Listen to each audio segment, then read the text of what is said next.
Il y a 20 ans, jour pour jour, se terminait une prise d'otage meurtrière qui avait choqué la Russie et le monde entier.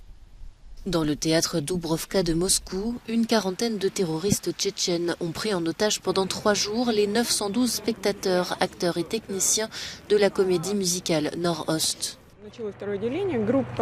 La deuxième partie du spectacle commence.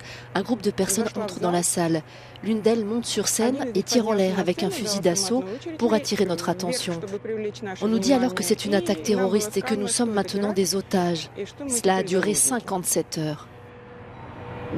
Ceux qui se trouvaient là au moment de l'attaque vivent avec ce souvenir pour le reste de leur vie. Peut-être que certaines personnes sont capables d'oublier tout cela. Ce n'est pas mon cas.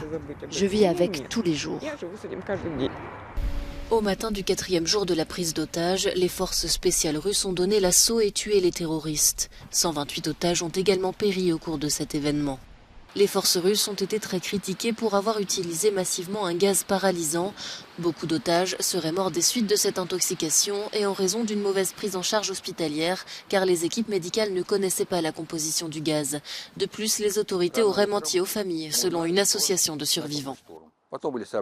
Il y a eu des rapports sur les prétendus hôpitaux où les victimes avaient été emmenées. Les gens appelaient là-bas, mais en réalité, personne n'y était. On cherchait de nouveaux numéros de téléphone et on courait dans les morgues.